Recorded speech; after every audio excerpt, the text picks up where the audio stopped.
Cardiac arrest का मतलब heart beat रुक जाना।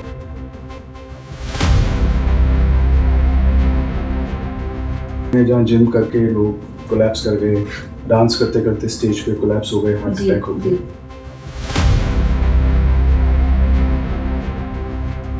अगर आपको चलने फिरने से या जीना चढ़ने से या भागने से और आपको ये हेवीनेस आ रही है और रुकने पे ठीक हो रही है, तो ये इंडिकेटर है कि आपके हार्ट में ब्लॉकेज है, हार्ट अटैक का रिस्क है। कुछ ऐसे ऑयल्स होते हैं, वो जब बॉडी के अंदर अपना बॉडी उनको बर्न करती है एनर्जी के लिए, तो उसके अंदर आपका ऑक्सीडेटिव रेडिकल्स निकलते हैं जो कि हार्ट की जो आर्टरीज की लाइनिंग को डैमेज कर सकते हैं। So mustard oil is very easily, freely available, not very expensive, which I recommend as the first choice for all cardiac patients or those who want to have heart healthy food. And they refuse कि मेरे को तो कोई symptom ही नहीं है, मेरे को इतनी बीमारी कैसे है। तो इसको हम साइलेंट एंजाइना कहते हैं। और इन्हीं लोगों को अगर क्लॉट बन के और अटैक हो गया, तो एकदम से सडनली आपको मतलब यू फील प्रोफाउंड वीकनेस, पसीना आ गया, घबराहट आ गई, बेहोश हो गए, diabetes, and if you have high blood pressure and you are smoking also, so you are making it high likely कि आपको हार्ट अटैक आ जाएगा, है? तो आपको बचने की जरूरत है। अगर आपने 4 दिन भी अगर एक्टिविटी कर ली और एटलीस्ट 40 मिनट तक, जिसके अंदर आप तकरीबन 3-4 किलोमीटर की वॉक कर सकते हो with a normal speed, that is your target, that is what you need to do. Non-vegetarians tend to overeat. They take a lot of oily things, and if they are exercising well and they are burning the fat which they are taking more than the vegetarians.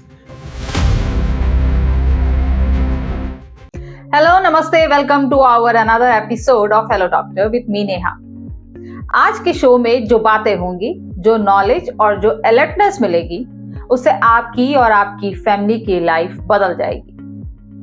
आज का episode बहुत खास है और मैं चाहती हूं कि आप अपने फैमिली मेंबर्स और अपने नियर एंड डियर वंस के साथ जरूर शेयर करें, क्योंकि आज का हमारा टॉपिक हमारे हार्ट हेल्थ से जुड़ा हुआ है। इंडिया में in every 40 second someone somewhere is facing heart related issues, और ये सब कनेक्टेड है विद आवर घर का खाना एंड आवर लाइफस्टाइल। तो आज के इस शो के जरिए मैं आपको मिलाना चाहूंगी Dr. Atul Mathur se. He is an esteemed intervention cardiologist and the chief of the cath lab at Fortis Escorts Heart Institute in India. For the past 28 years, Dr. Mathur has been an integral part of Fortis Escorts. Currently serving as the chairman of cardiology department, his expertise and dedication toward advancing cardiac care have made a significant impact on the lives of many patients. We are fortunate to have a leader of his caliber in the field of cardiology. तो बिना किसी देरी के सीधे मिलाते हैं आपको doctor Atul Mathur से और पूछते हैं उनसे सीधे आपके दिल को हेल्दी रखने का सवाल, मेरे यानी हेलो डॉक्टर के साथ।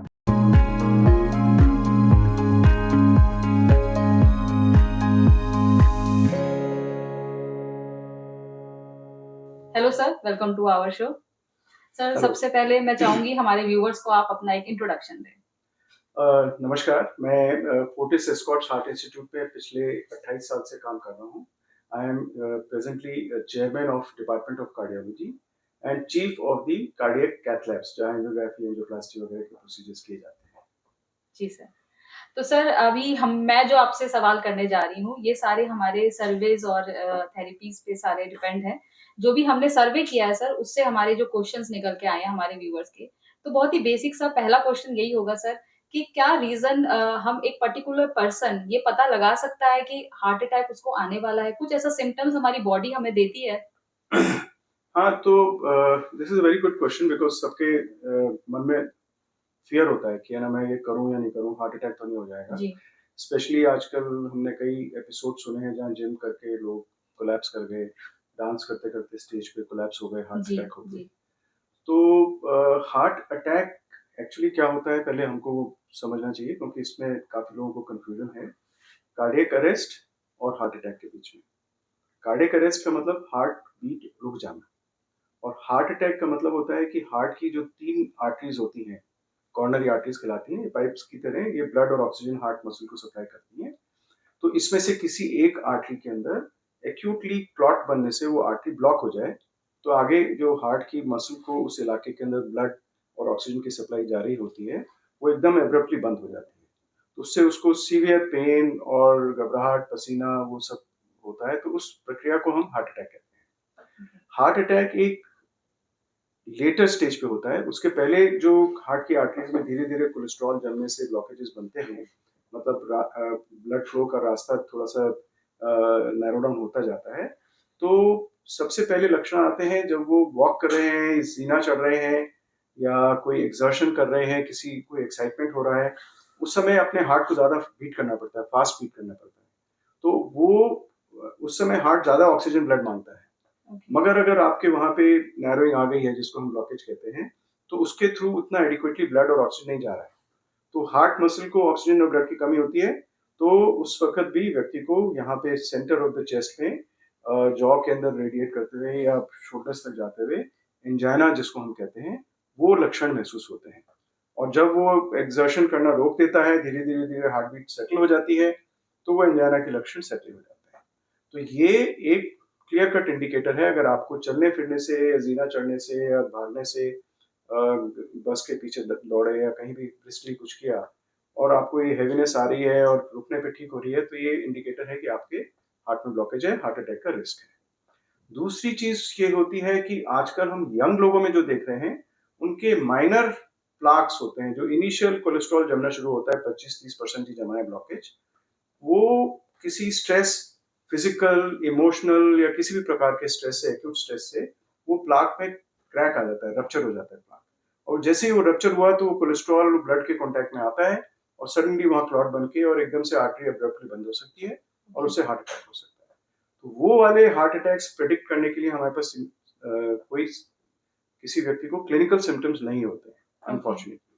वो डिटेक्ट करने के लिए हमारे को डिटेल में स्पेशली जिन लोगों को हार्ट के ब्लॉकेजेस बनने का रिस्क है, तो उसमें हमारे रिस्क फैक्टर्स का जिक्र आता है। जो डायबिटिक हैं, जिनकी फैमिली हिस्ट्री है, जिनका कोलेस्ट्रॉल हाई है, जिनको हाई ब्लड प्रेशर है, और स्पेशली जो स्मोक करते हैं, ये कैटेगरी के जो लोग हैं, 4-5 कैटेगरी जो अपन डिस्कस कर रहे हैं, ये जिन व्यक्तियों में मौजूद होती है, तो उन लोगों को ये चांस है कि ये कोलेस्ट्रॉल ब्लॉकेजेस का चांस है। तो उनको अपना स्पेशल टेस्ट कार्डियोलॉजिस्ट के थ्रू करानी चाहिए, जिसमें कि एक टेस्ट होता है सीटी एंजियोग्राफी, जिसमें कि 25%, 10%, 50% तक के ब्लॉकेजेस भी दिख जाते हैं। बिकॉज जब तक 70% से ज्यादा ब्लॉकेज नहीं होता, तो एंजाइना तो मिलेगा नहीं, आपको वार्निंग मिलेगी नहीं, आपको लगेगा मैं नॉर्मल हूँ। तो उससे कम वाले जो ब्लॉकेजेस हैं, वो हमारे को इन सारे टेस्ट के जरिए, सीटी एंजियोग्राफी और सीटी कैल्शियम स्कोरिंग के जरिए हमको उससे पता लगता है। मतलब इनिशियल स्टेज में हम पता लगा सकते हैं। सो हार्ट अटैक से बचने के लिए हमारे को क्या क्या 2 तरीके के प्रॉब्लम्स हो सकते हैं। एक तो ग्रेजुअली बढ़ता हुआ ब्लॉकेज, और दूसरा जो माइल्ड ब्लॉकेज भी अगर सडन रप्चर कर जाए यंग लोगों में, उसको कैसे डिटेक्ट किया जाता है, ये इम्पोर्टेंट है। ओके, तो सर आजकल मार्केट में इतने ज्यादा तरीके के ऑयल मिल रहे हैं, rice bran oil, saturated oil, तो आप ये हमारे हार्ट अटैक को कितने हद तक ये इफेक्ट करता है सर? क्या ये मतलब हमें यूज करना चाहिए? So cooking medium is also very important, because क्या होता है कि कुछ ऐसे ऑयल्स होते हैं, वो जब बॉडी के अंदर अपना बॉडी उनको बर्न करती है एनर्जी के लिए, तो उसके अंदर आपका ऑक्सीडेटिव रेडिकल्स निकलते हैं, जो कि हार्ट की जो आर्टरीज की लाइनिंग को डैमेज कर सकते हैं। सो उसको डैमेज करने वाले ऑयल्स होते हैं, जिसके अंदर की हाई ऑक्सीडेटिव, हाई सैचुरेशन वाले फैट्स होते हैं, जो बेस्ट खाने के लायक होते हैं। तो हमारे कंट्री में तो एक मस्टर्ड ऑयल होता है। So mustard oil is very easily, freely available, not very expensive, which I recommend as the first choice for all cardiac patients or those who want to have heart healthy food. Canola oil के अंदर similar features होते हैं। Olive oil को अगर ज्यादा fry नहीं करोगे, तब फायदा होता है उसका। And rice bran is after that. After that, तो सबसे पहले आप मस्टर्ड ऑयल ही सजेस्ट करेंगे। ओके सर, आज के डेट में हमें साइलेंट हार्ट अटैक का बहुत ज्यादा केसेस सुनने में आ रहे हैं, तो इसके पीछे क्या रीजन है? पहले हमें बिल्कुल सुनने में नहीं आता था साइलेंट हार्ट अटैक। सो साइलेंट हार्ट अटैक का ये होता है कि अपने जो एंजाइना के एपिसोड्स होते हैं, या हार्ट की ब्लड सप्लाई बंद होने के जो सिम्टम्स होते हैं, वो 100 में से 35-40 लोगों में नहीं होते हैं नॉर्मली। ओके। और अगर आप डायबिटिक हो तो और भी कम चांस है कि आपको सिम्टम महसूस हो। डायबिटिक्स में सीवियर डिजीज हो जाती है, ब्लॉकेजेस हो जाते हैं, और वो अपना खूब बढ़िया साइकिलिंग कर रहे हैं, सब कुछ कर रहे हैं, एंड दे रिफ्यूज कि मेरे को तो कोई सिम्टम ही नहीं है, मेरे को इतनी बीमारी कैसे आ गई। तो इसको हम साइलेंट एंजाइना कहते हैं। और इन्हीं लोगों को अगर क्लॉट बन के और अटैक हो गया तो एकदम से सडनली आपको है ना, मतलब यू फील प्रोफाउंड वीकनेस, पसीना आ गया, घबराहट आ गई, बेहोश हो गए। ये लक्षण होते हैं साइलेंट, जिसके अंदर की पेन नहीं हुआ, लेकिन ये इस तरह के लक्षण आए और आप हार्ट अटैक से कोलैप्स कर सकते हैं।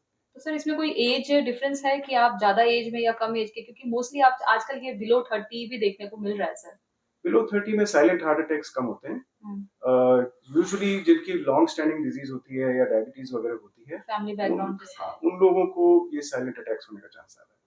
यंग वाले लोगों का तो सीवियर पेन होता है, जितना भी हार्ट अटैक्स होता है। ओके। तो सर आजकल जो हमारे यंग्स है, जो जेन जी अपने आप को कहते हैं, sir they are more into drinking, smoking and hookah shots.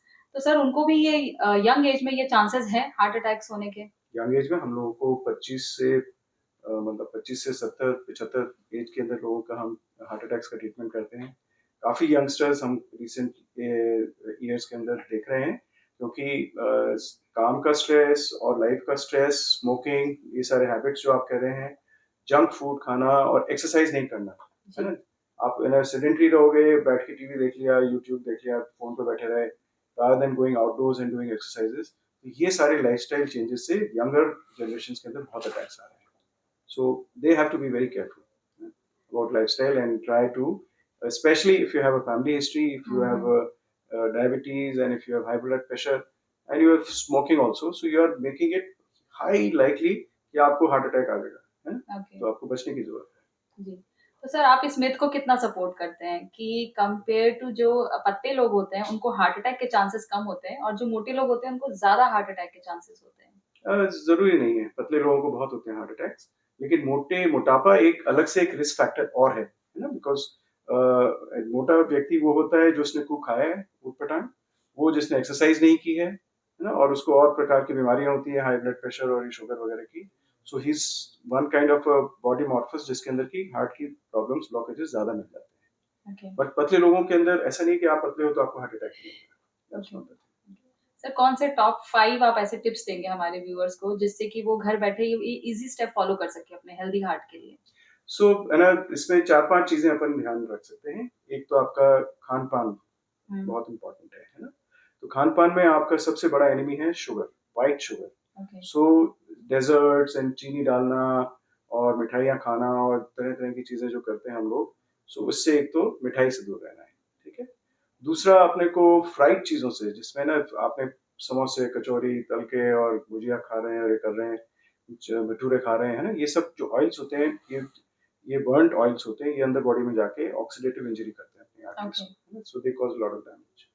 सो मोटा मोटा अगर हम देखा जाए तो मलाई, मक्खन, मिठाई, मटन, ये 4 एम हो गए।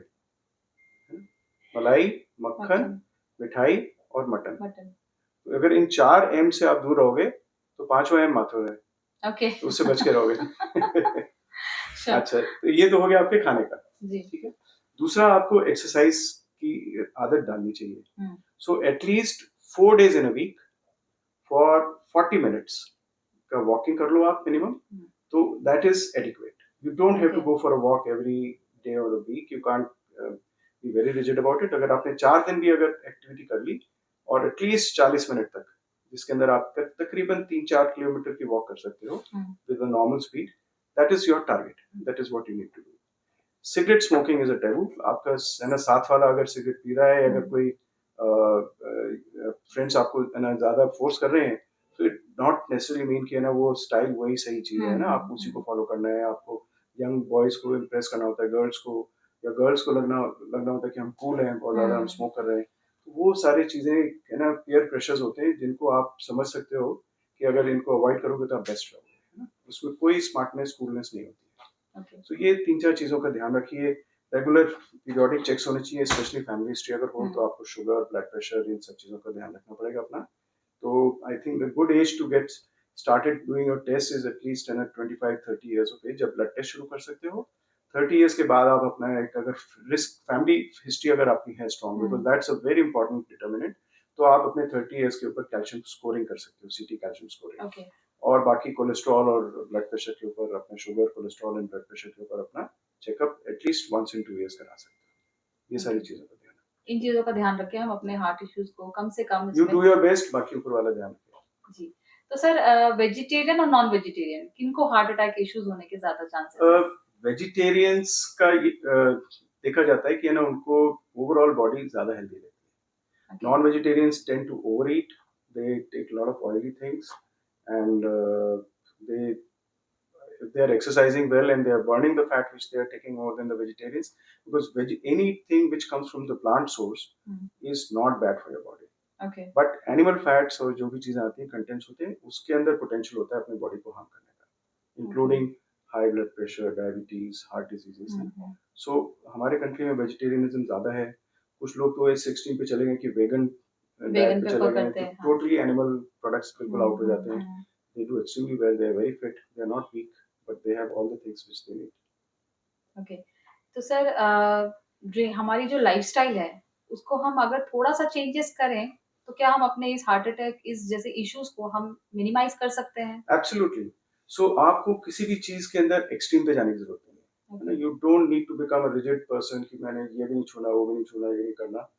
बी मॉडरेट, है ना। हर चीज का थोड़ा बहुत कर लिया, कभी एंजॉय करने के लिए ये भी कर लिया। दे आर नॉट पॉइजन्स, है ना। जो चीजें मैंने आपको मेंशन की, कभी समोसा खा लिया तो ये नहीं कि जहर हो गया। इसी तरह से आपने ना 3-4 दिन आपका तबीयत ठीक नहीं थी, आपको जुकाम हुआ, आप वॉक पे नहीं गए, ऐसा नहीं है कि मर्डर हो जाएगा आपका, ठीक है। So you find a middle path where you do moderately everything, but overall picture ये रहनी चाहिए कि है ना आप अब्यूज नहीं करो कि है ना रोज कचौरी खा रहे हैं, रोज मीठा खूब खा रहे हैं, समोसे, उसके साथ मिठाई, जलेबी, ये सब चल रहा है, तो one day you will really run into a wall. So that's what you need to be careful. तो एक सवाल में हमारा ये भी सर्वे में आया है सर बहुत ज्यादा कि कोविड के बाद से, आफ्टर कोविड वैक्सीनेशन, लोगों के अंदर एक डर आ गया है कि कोविड के बाद से हमें हार्ट अटैक के इश्यूज ज्यादा आ रहे हैं। कोविड एज सच ऐसी बीमारी थी, महामारी थी, जिसके अंदर की सारे दुनिया में जो सबसे बड़ा पैंडेमिक आया वो एंजाइटी का आया। और उस एंजाइटी के दौरान किसी को जो भी ना सजेशन दे दिया गया वो उसको मान के बैठे कि वैक्सीन से अटैक हो जाता है या ना उसके कोविड से हार्ट अटैक हो जाता है, सब कुछ होता है। इस सब की डायरेक्ट कोई एविडेंस नहीं मिली अभी तक। एक आध स्टडी ने दिखाया है कि है ना शायद एसोसिएशन हो, तो इस चीज की है ना मिथ को फैलाने से अब तो कोविड चला गया, वैक्सीन भी कोई नहीं लगा रहे हैं, तो वो उस समय ये इन चीजों का बहुत प्रचार किया गया। अभी सर लोगों के मन में है ये कि अगर अब जो किसी को कोविड वैक्सीन 4 साल पहले लगा उसका भी कोई असर कैसे होगा, उसका कोई असर नहीं होना चाहिए। तो अभी ये जैसे कि अभी हम जिसको वैक्सीन लग चुका है, जिनको बूस्टर डोज भी लग चुका है, तो क्या इफेक्ट होता है सर? उसकी एंटीबॉडीज बनी है उसके अंदर, दैट्स अबाउट इट, उससे कोई इशू नहीं है। ओके सर, हमारे और आपके जैसे लोग चाय कॉफी बहुत प्रेफर करते हैं, तो क्या ये भी एक रीजन है हार्ट अटैक होने का? सो चाय में आप हर बार चीनी भर के डालोगे तो आपका बॉडी में शुगर इंटेक बहुत बढ़ जाएगा। So if you can take tea without sugar, then tea is not bad for the heart, and it is good for the heart. Coffee may have a little effect on the causing spasm in the heart arteries, लेकिन हमारे country में काफी लोग coffee भी पसंद करते हैं, चाय ज्यादा पसंद करते हैं। इनमें कोई बहुत ज्यादा हानिकारक चीजें नहीं, चीनी ना डालो इसमें बस, है ना। सर घर का खाना लोग प्रेफर करते हैं कि बाहर का खाना खाने से हाइजीन भी नहीं होता, कोलेस्ट्रॉल भी बढ़ता है, बट सर क्या घर में भी हम लोग हेल्दी खा रहे हैं? घर में भी नहीं खा रहे, क्योंकि फ्रोजन फ्रूट्स का इतना ट्रेंड है। हमको लगता है हमने घर में देसी घी डाल लिया तो वो खाना घर का बना हुआ है तो अच्छा है। तो what you put in your food, what is the content of your food is more important. बाहर का ये थोड़ा सा डाउट रहता है कि है ना उस अगले ने किस क्वालिटी का ऑयल यूज किया है, कितना ऑयल डाल दिया है ना, वो सारी चीजें, because you have no control कि थर्ड पर्सन किचन में क्या कर रहा है। So that is a little red flag. Otherwise if you are eating a healthy food anywhere, you've got a good selection of choices of eats over wherever you're going, so it can be equally healthy. Sir आपके अभी इतने साल के experience में आपके पास अभी हाल फिलहाल में आफ्टर कोविड या बिफोर कोविड आपको ऐसा लगा है कि अभी यंग जनरेशन ज्यादा उनको फेस कर रहे हैं? पिछले 10-15 सालों से ही हम लोग देख रहे हैं, कोविड से कोई रिलेशन नहीं है इसका, 10-15 सालों से ही हम देख रहे हैं कि यंगर लोगों में ज्यादा आ रहा है हार्ट की इंसिडेंस, हार्ट अटैक्स की भी, हार्ट डिजीजेस की भी।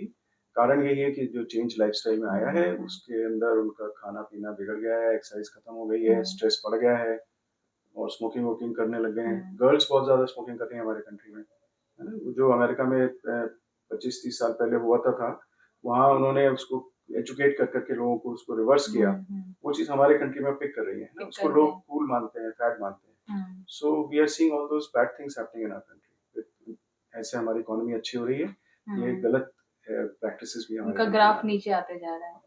तो सर क्या सजेस्ट करेंगे आप कि बिल्कुल ही मतलब समझदारी करो। स्मोकिंग में क्या रखा है, क्या हम इंट्रोड्यूस कर सकते हैं अपने लाइफस्टाइल में sir? Avoid these things which are harmful for your body and exercise regularly. So आप एक रेगुलर एक्सरसाइज करोगे तो आप बहुत सारी चीजें बॉडी के रेक्टिफाई कर देते हो, कई बीमारियों से बच जाते हो। और कोर एक्सरसाइजेस बहुत जरूरी हैं जिसके अंदर आपकी स्पाइन की मसल स्ट्रांग रहे आगे जाके बुढ़ापे में, वरना वो सबसे ज्यादा परेशान करती है। So walking is the best exercise जिसमें कोर भी अच्छी होती है, कार्डियोवास्कुलर एक्सरसाइज भी होती है और you feel healthy. So walking is very normal, like कोई भी इसको कर सकता है। Anybody can walk, है ना। अच्छे जूते पहनो, बहुत ज्यादा हार्ड या हाई हील्स वाले जूते पहनने की जरूरत नहीं, and that's a very simple way of doing it. Sir एक लास्ट क्वेश्चन, आप अपने हार्ट को हेल्दी रखने के लिए आप क्या फॉलो करते हैं sir?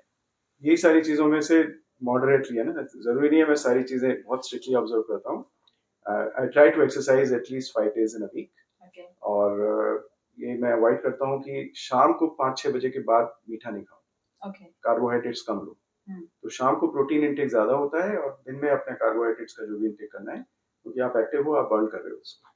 So these are a few things. I don't smoke, and बाकी अपने साल में एक बार तो ब्लड टेस्ट करा लेते हैं, और 4 साल में 4.5 साल में एक बार मैं सीटी एंजियोग्राफी करा लेता हूँ। Okay, that's make you. उससे आपको कहीं भी कुछ हरकत शुरू होगी अंदर तो पहले पता लगेगी, तो आप थोड़ा ज्यादा सतर्क हो सकते हो। Thank you so much sir for giving your special time to us.